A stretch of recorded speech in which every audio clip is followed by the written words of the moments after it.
अस्सलाम वालेकुम। पुरानी कहानियाँ और दिलचस्प किस्से देखने के लिए मेरे चैनल को कर दें सब्सक्राइब और साथ दिए गए बेल आइकन को लाजमी प्रेस करें ताकि आपको मेरी आने वाली हर न्यू वीडियो वक्त पर मिल सके। जज़ाकल्लाह।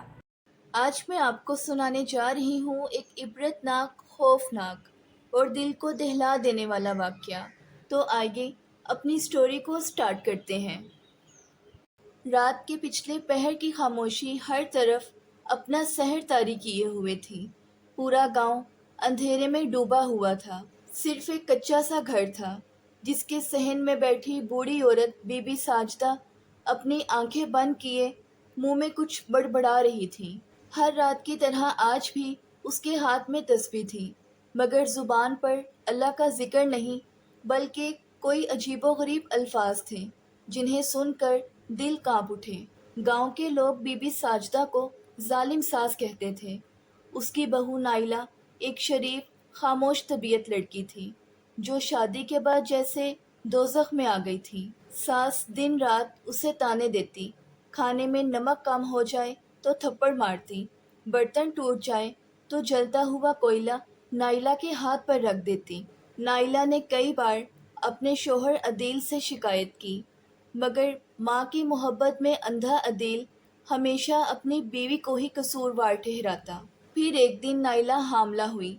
इस खुशखबरी ने उसके दिल में उम्मीद जगाई कि शायद सास का दिल नरम पड़ जाए, मगर हकीकत इसके बिल्कुल उलट निकली। बीबी साजदा ने दिल ही दिल में कसम खा ली कि ये बच्चा कभी दुनिया में ना आ पाए। उसने संदूक से काला रुमाल निकाला जिसमें बंधे हुए बाल, नाखून और खून के कतरे मौजूद थे। हर रात वो कब्रिस्तान जाकर कुछ पढ़ती, काले कुत्ते को दूध पिलाती और ज़मीन पर खून के छींटे मारती। नाइला की तबीयत अब रोज़ बरोज़ ख़राब होने लगी। एक रात वो बेहोश होकर गिर पड़ी और उसी दिन उसका बच्चा ज़ाया हो गया। नाइला का दिल बहुत परेशान हुआ, मगर उसकी ज़ुबान से एक भी हर्फ ना निकला। वो बस अल्लाह को पुकारती रही। एक रात जब गांव में तूफान आया, बिजली चमक रही थी और बहुत तेज़ बारिश हो रही थी, तब बीबी साजदा अकेली सहन में बैठी उन्हीं अजीबो-गरीब अल्फाज का विर्द कर रही थी। तभी अचानक हवा में एक साया उभरा। वो धुएं की तरह काला, लंबा और आंखों में अंगारे लिए हुआ था। उस साए से ये आवाज़ उभरी, साजदा भी अब तेरा हिसाब है। बीबी साजदा का जिस्म कांपने लगा। वो चीखने चिल्लाने लगी, नहीं, मैंने तो कुछ नहीं किया।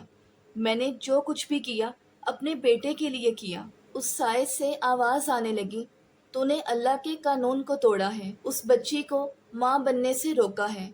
अब तुझे कब्र की वो तन्हाई दिखाएंगे जो तूने नाइला को दी। रात गुजर चुकी थी। सुबह की पहली किरण जब आंगन में पड़ी, नाइला उठकर किचन की तरफ गई तो अचानक रुक गई। कमरा खाली था।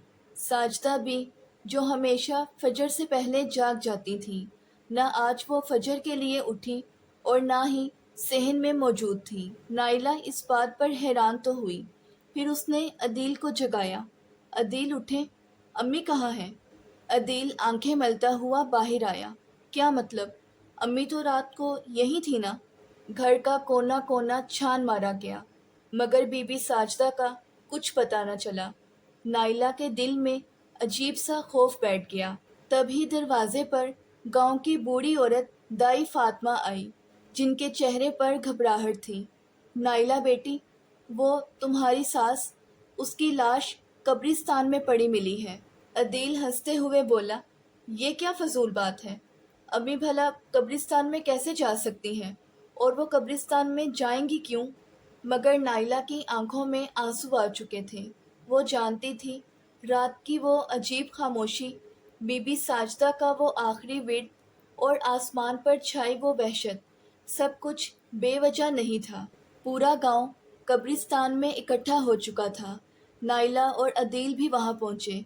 लोगों का हजूम एक नई बनी कब्र के गिर्द जमा था। फिर जैसे किसी ने खामोशी को चीर कर कहा, ये देखिए, अंदर कोई है। कब्र के अंदर बीबी साजदा की लाश पड़ी थी, औंधी, चेहरा ज़मीन की तरफ, ज़ुबान बाहर निकली हुई اور آنکھیں وحشت سے پھیلی ہوئی تھیں۔ ایک عورت چلائی، اس کے منہ، ناک اور آنکھوں سے تو کیڑے نکل رہے ہیں۔ اپنی ماں کو غور سے دیکھتے ہی عدیل پیچھے ہٹ گیا۔ اس کے قدم جیسے زمین نے جکڑ لیے ہوں اور وہ کچھ بھی بول نہ سکا۔ مولوی صاحب نے آگے بڑھ کر قبر کو دیکھا اور سر جھکا لیا، پھر کہنے لگے، میں اس عورت کا جنازہ نہیں پڑھا سکتا۔ اس نے کسی کا حق مارا ہے، کسی ماں کا دل توڑا ہے۔ یہ قبر نہیں، عبرت ہے۔ عدیل کا دل دہل چکا تھا، مگر اس کا دماغ انکار پر اڑا ہوا تھا۔ یہ جھوٹ ہے، کسی نے جادو کیا ہے، میری ماں ایسی نہیں تھی۔ نائلہ نے آہستہ سے اس کا ہاتھ تھاما۔ تمہیں اب بھی یقین نہیں؟ میں خاموش رہی، مگر ظلم نے ایک دن چیخنا تھا، اور وہ دن آج کا ہے۔ تمہاری ماں نے میرے ہونے والے بچے کو چھین لیا۔ اس کے ہاتھ ناپاک تھے، اور اس کا انجام بھی آج تمہاری آنکھوں کے سامنے ہے۔ عدیل کی آنکھوں میں آنسو آ گئے۔